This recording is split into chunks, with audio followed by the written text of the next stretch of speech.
Hi, everybody, and welcome to today's presentation on optimizing your website for increased conversions in Q4. My name is Jackie Best, and I'm a senior advertising specialist here at PA Media Group. And I also have our client strategy manager, Tyler Baverka, with me today. And we are thrilled to have you here as we explore the strategies that can elevate your online presence and drive higher conversions. So a little bit about us first. We have a rich history dating back to 2011. PA Media Group has consistently evolved and adapted to the ever-changing landscape of digital marketing. And our journey really began with a mission to empower businesses to imagine more possibilities. And we've helped thousands to do exactly that for more than a decade. Over the years, we have assembled an impressive track record of crafting and executing progressive digital marketing strategies that yield tangible results.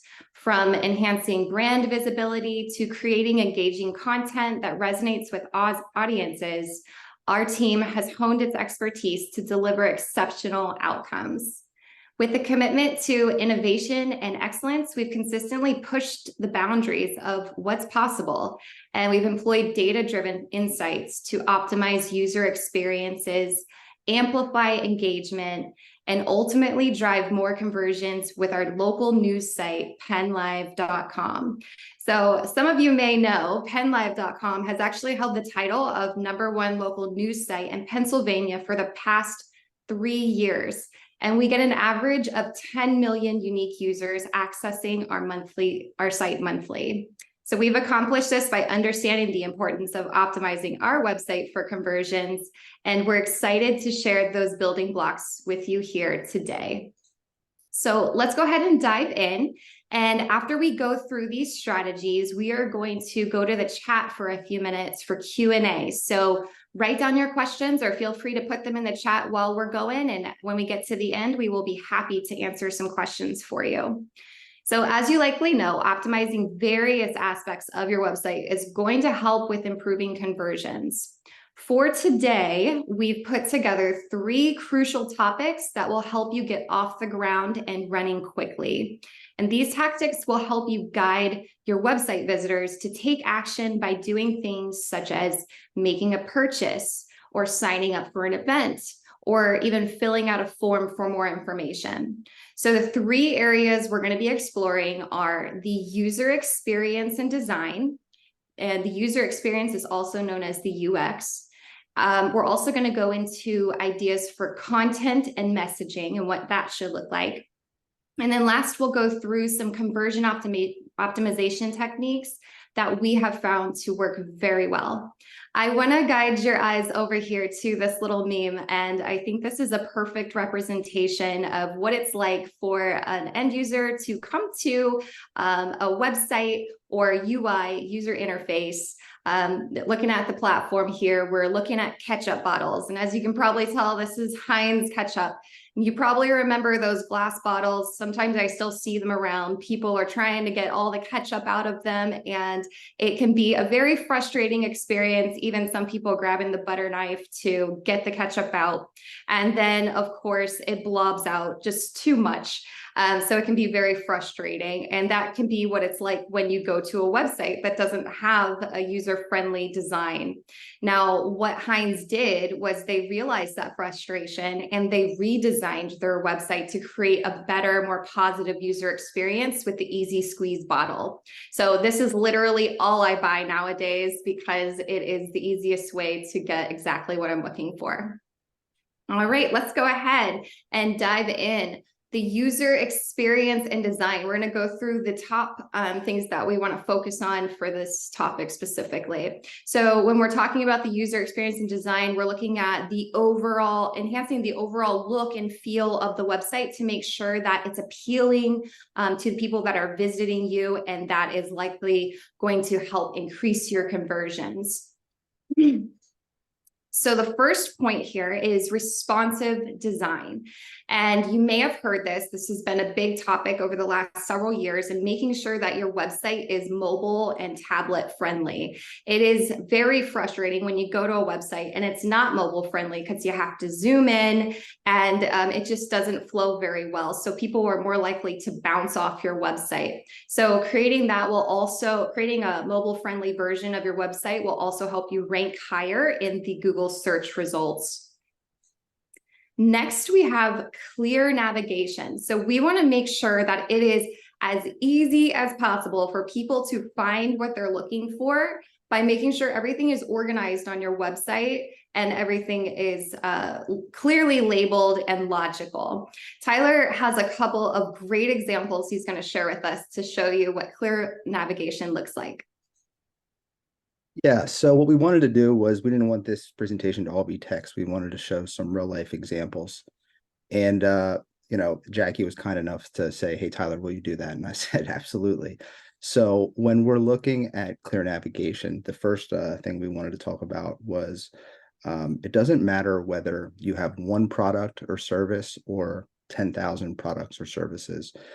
You should really be putting the same level of thoughtfulness and deliberateness into developing a hierarchy on your website that makes sense when somebody comes to visit, so they can get to where they need to be and they can have a positive experience with your brand. So what we wanted to do was we first wanted to look at what is a simple product. A simple product would be ties. And there are many ways that you could set up your website. The traditional way was like about us, our products, our services. Then it would be a contact us button, just your standard global navigation. And when you take a company like Skinny Ties and you see the way that they looked at this, they said, we understand that the person's coming here for one reason, and it's not really important for us to share our backstory and to have a bunch of content that isn't really focused on what the client is there to do. So what they did was they organized their site in a way that I think makes a lot of sense. People come to buy a tie because they have, usually it's like an accessory item, so something they want to add to an outfit that they already have. So they're thinking, I need a specific color, I need a specific width, I need a specific fabric or pattern. And this is a really easy way for people to come in. They're already mentally thinking like, oh, I need that burnt orange tie to match this particular suit with these particular shoes. Or my fabric width needs to be skinnier than X. And this is just a great way to kind of think about their business and set it up for a person to be able to come in and really get right into what they want to do. If you go to the next slide, this is the polar opposite. So you look at Walmart. Walmart has hundreds of thousands of products, and those products change. And even though they have so many products, they still do a good job of making their navigation super clear and easy to read and understand. Two things I want to note here is that the first thing they do is they split their business into two parts. They have departments at the top, and then they have services. So this allows them the real estate to be able to focus this entire content on departments. And then if someone were to click on services, that box would all be services. What they do is they do a really good job of changing all departments over time to do what is most important to the particular shopper within the time that they're coming to visit the website. So we're getting into Halloween. The screenshot was taken a couple of days ago, and you can see under all departments, you have deals, Halloween, fall shop, and back to school / dorm shopping. I'm sure if you were to come back and it were to be, around Christmas, that would all look different. And they just do an excellent job of thinking, how is somebody coming to the site? Why are they here? What do they want? And how do we organize it in order to make it super clear for them and inviting? Absolutely. And I thought this was such a great example because of just how many products and services that a company like Walmart has and how easily they've made the navigation there. So thanks, Tyler. All right. The next point is page load speed. There is nothing more frustrating than going to a link and it just sits there and spins and you feel like you're back in 1999 during the dial-up days. So making sure that your page load speed time is good is critical. And I would highly suggest you check that on a regular basis to make sure that there aren't anything that's slowing your page load speed down. Next, we have white space and clutter. And I love this one. There's so many companies out there nowadays doing this and really utilizing the white space and decluttering their websites. It helps to make it less confusing. And when there is a lot of clutter, it can definitely overwhelm visitors. So Tyler, why don't you show this example from Apple Vision Pro here on this next slide? Yep. So one thing I want to note is when we talk about white space, people obviously think it has to be white. It doesn't have to be white. A lot of businesses are using black space in the same way they would use white space. It's just creating that negative space within the actual content so that people's eyes can be pleased and they can easily read through and focus on the right things. So here's an example from Apple: super sleek, super clean, and really just taking you through the content with plenty of white space and or black space. And we know that Apple's just one of the best when it comes to doing this. It's something that we'd recommend that you think about when designing your website. Absolutely. I love how there's just not too much text and there's great visuals. It really helps draw your eye to the text actually. And they have everything so succinctly worded that you get the message right away of what's going on and what they're talking about. All right, the last piece here for the user experience and design is the call to action or CTA placement. This is really critical to make sure that you have call to action buttons or links prominently displayed throughout your website all over. You want to make sure that you are guiding people towards your desired actions. And Tyler has a couple examples here for you as well. Yeah, so this is a really great example. Smart Look, what they were able to do with their colors. Color is super important when it comes to CTA. And when you see that orange on that purple background, it just really draws your eye in. It also says try it for free, which people really like. And then underneath try it for free, it says no credit card required. So it's really disarming the person and inviting them in. I think they do a really good job of this.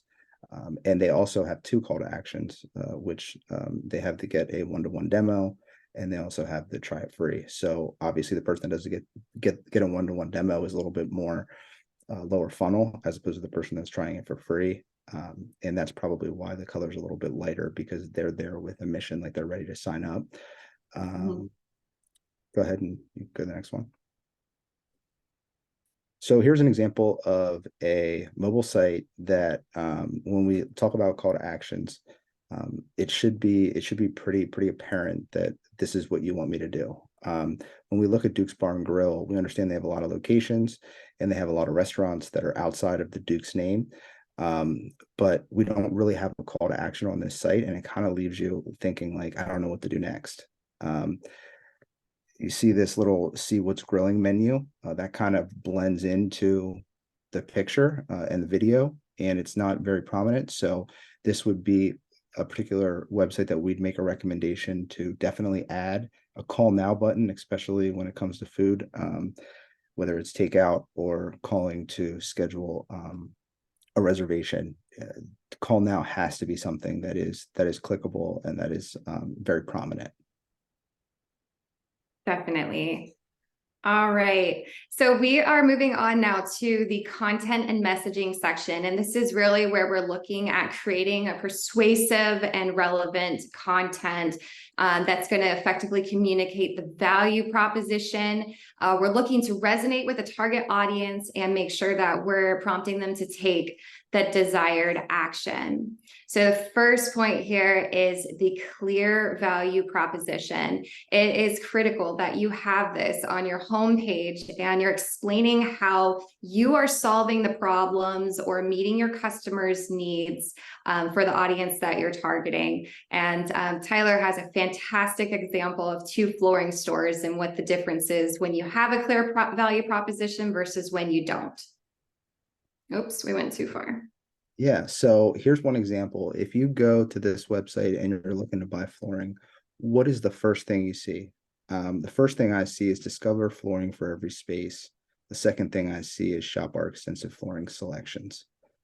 You might see the voted best in New York 18 years running, but it kind of blends into the picture. This doesn't really offer me anything in terms of why I want to do business with this particular business. What is in it for me? What am I going to get? What do they stand for? What do they do? And this is the opportunity to really share that clear value proposition right on your homepage. So we wanted to say, like, okay, well, let's find an example of someone that's doing it really well. And on the next slide, you can see this. Now imagine going to this website and you're looking to buy flooring and it says, bring new life to your home. A specialty store with prices that will compete with big box stores. That is exactly who this company is. That's also exactly who Wecker's Flooring is. But one chooses to share it in a way that they're working with you. You understand who they are, and they're inviting you into their business where somebody else isn't. So just two examples of value propositions and how they can really make the difference in a website. Yeah, I really like this one too, because I would automatically think the big box stores are going to get the best pricing on floors. But, with them saying that they can be competitive with those, that makes you want to take a look and see what options they do have. So I thought that was a great example too. All right, next up is compelling headlines. You want to make sure that your headlines are attention grabbing and quickly conveying the messages that you have, talking about the benefits and solutions that your website has to offer. Engaging content, of course, is very important. And now today, in the days of ChatGPT and AI, it is important to note that that can be used as a great tool. However, it does tend to use a lot of verbiage that is maybe not as natural as a human would say. It seems to love adverbs. So making sure that you have that high quality content that you're writing, answering the questions that your audience has, talking about their pain points and giving that information in the form of blog posts, fantastic way to get that type of information out, as well as videos and infographics. I will also note that the videos, if you can place those on all your blog posts, that is really helpful because some people like to read things while other people like to watch a video about it. So you'll see nowadays a lot of folks are putting a video at the top so that folks can get that summary instead of reading through the article, if that's how they prefer to read the information or watch the information. Next is consistent branding. And this is where we're looking at maintaining a consistent brand tone, message, look across your entire website. So using the same fonts and colors, and using that same, kind of tone. Maybe it's an educational tone, maybe it's a playful, casual tone. There's a lot of ways that you can do it, but you want to make sure that that stays consistent across your website, as well as on your social media platforms, and of course, in your advertising campaigns. All right, the last piece here for content and messaging is social proof. And this is where we're talking about showing your customer reviews, testimonials, case studies, and even trust badges, as this is going to really help build your credibility and trust with visitors right off the bat. Most people these days are using the customer reviews to decide which businesses that they want to work with. So if you don't have a strategy to collect those customer reviews, then there's a lot of ways that you can do that. You can feel free to get in touch with me as well, and I can help you with that. Showing the testimonials and quotes from happy customers on your website is very powerful. And then, of course, you can create your own case studies from successes you've had with your clients. And then the trust badges are kind of like what we were just looking at with the community choice awards type things, or any awards that you may have won will also help to build that credibility. Tyler's going to show us a couple examples on the social proof as well.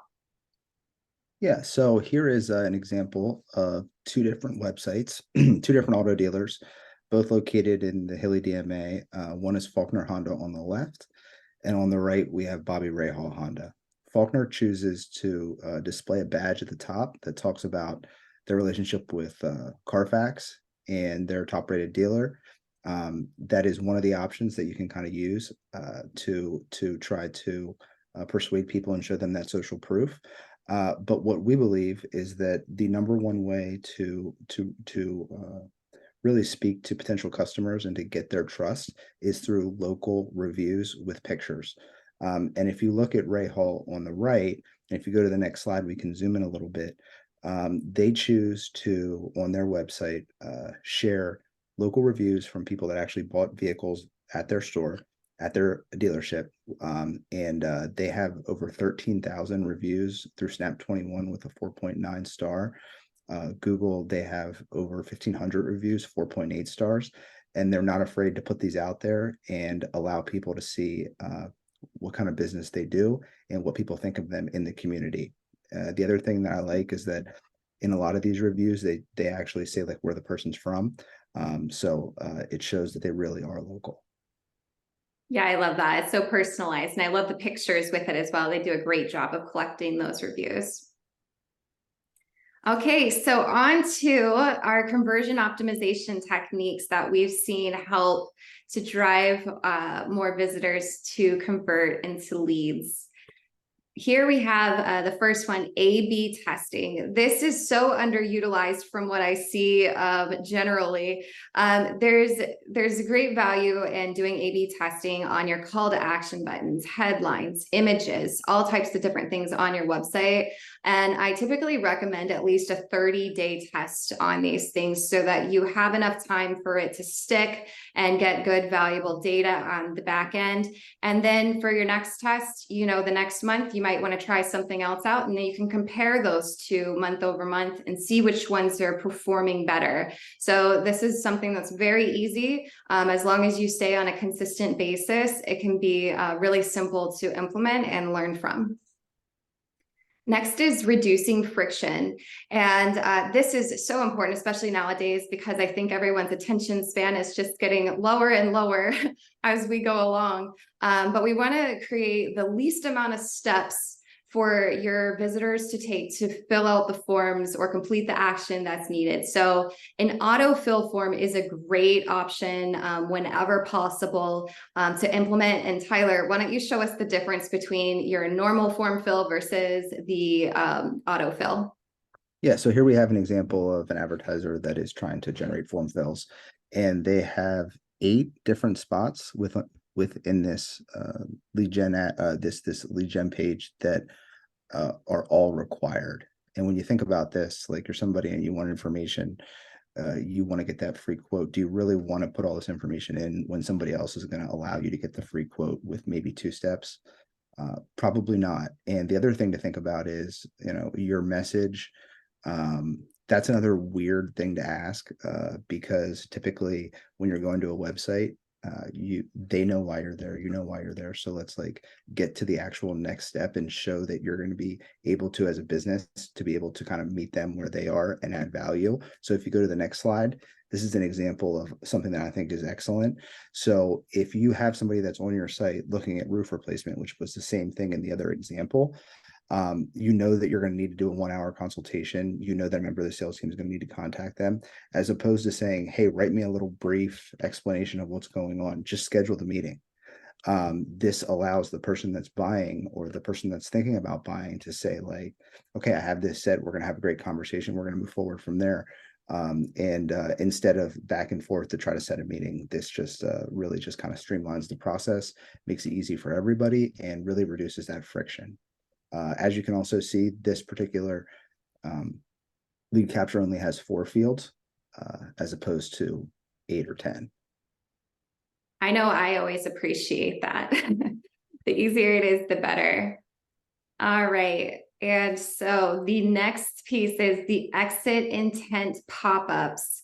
So these are the pop-ups that will appear on your screen right before you leave a website. And typically what you can do with those is offer some compelling reason why they should stay and act on something before they go. So it might be that you want to collect their email address so that they're on your email list, or maybe you want to show them another blog post that's relevant to the one they just read. There's lots of different ways you can do it, but that's a great way to retain the audience on the website. Another thing to look at is personalization. And I really think with looking at the Google Analytics on the back end and looking at what's going on with your website traffic, where these folks are coming from and how they're behaving when they're on your website, when you study that on a consistent basis, it definitely helps you to better understand your audience and to create that content that's going to be personalized for them. So when you see that you have some sort of a page on your website or a blog post that's done very well and become popular, maybe it's time to create more content and answer more questions about that specific product or service. Okay, and last but not least, we have urgency and scarcity. I'm sure everyone has seen this. It's a tried and true method in marketing, and that's where you can offer things like limited time offers, low stock notifications, discounts, and other things that are going to help motivate users to convert. So we have one example here left for you. I'll have Tyler show you. Yeah, this is Fanatics, and I really think they have a different sale every day. Because I've been on the site so many times buying apparel and stuff like that, and every time it gets me because it says we have a sale and it ends Monday at 11:58, or they have something that says like you have an extra discount, you have 1 hour to kind of make the purchase and take advantage of this discount.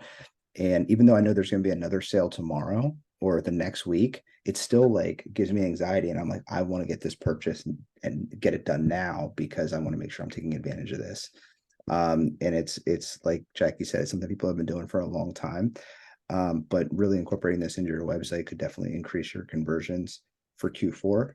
The other thing that I would say is depending on what kind of business you have, if you do have an e-commerce site, I've seen the text where it says, 2 other people have this in their cart. And that's enough to kind of get the person to be like, okay, I don't know how many they left. I don't know how many they have left in inventory, and I definitely want to buy this product. So I'm gonna make that happen. So just some additional thoughts on urgency and scarcity. Awesome. Thanks, Tyler. All right. And before we get into the questions, I just wanted to share with you guys our process here at PA Media Group. We are comprised of amazing technology to help us run our campaigns. That's proprietary. And we also have AI backing that. But in addition to the technology, we have an excellent group of talented people who are sitting behind your campaign. So you're getting that personal touch. People are looking at your reports and the campaigns in general to make sure that we're reaching your goals. So we are currently offering a free inbound website audit to analyze how your website is currently doing as far as conversions go. So if you're interested in getting any help with that or taking advantage of that, I'm going to go ahead and put my contact information on the screen right after we answer a few questions from the chat. But typically what we would do is kind of learn a little bit about your goals, what you're looking to do, work with our team to create a custom solution, and then we'd come back to you and share what audience groups we found, what we think would work best to reach your goals. And then once your campaign's activated, we come back and sit with you as a business partner every 30 days or more often if needed to look at what's going on with your campaign, tell the story, and optimize to make sure we're reaching all of your goals. All right, so I'm going to go ahead and open the chat to questions. Are there any questions? I can't actually see, so I don't know if you can see, Tyler. I don't see any yet. Okay. Oh, here's one. Would adding a chatbot service be something to look into? I can answer that one. Yeah, I mean, I think chatbots are great. Reason being is they're super engaging with a potential client. They also offer that personal touch because you're having a one-on-one conversation as opposed to just looking at a website. And I also believe that chatbots reduce friction. If you have a question that's holding you back kind of as an obstacle to completing a form or making a phone call, sometimes it's a little less scary to be able to just send a quick chat and get an answer to that question that could really, push you over the edge into becoming a client. So I think chatbots are great, just as long as you're not sacrificing the design of the site. I think they can be done tastefully, and AI is another great tool to use when we think about chatbots as well, to be able to understand a little bit more about the intent of the person if you get a chatbot that is utilizing AI on the back end. Yeah, that's all very true. And I had also seen some data at one point saying that when somebody comes to a website, let's say you're an attorney and somebody comes to your website in off hours, if you have a chat bot there and somebody reaches out and even is told, hey, we'll get back in touch with you within, the next business day, that person is less likely to go to another business to go start researching, what it would be like to contact those folks. They'll actually wait to get the call back, so that can help you to convert more people as well. Any other questions?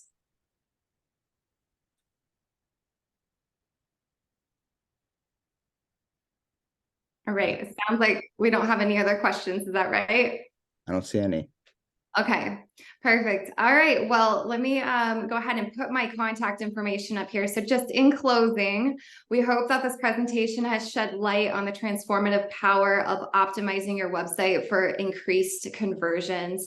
As you move forward, keep in mind the 3 crucial areas we've explored today: user experience and design, the content and messaging, and the conversion optimization techniques. By seamlessly integrating these elements into your website, you can create a website that's not only resonating with your audience, but compelling them to act. And of course, the digital landscape is always going to continue to evolve at an unprecedented pace, but the PA Media Group stands as a beacon of experience to guide you through those changes. If you're interested in continuing the conversation, feel free to set up a one-on-one meeting with me, and you can email me here at jbest@penlive.com, and I will do my best to get you into the schedule within the next week or so. Thank you all for spending time with us today, and we look forward to seeing you again soon. Thank you so much.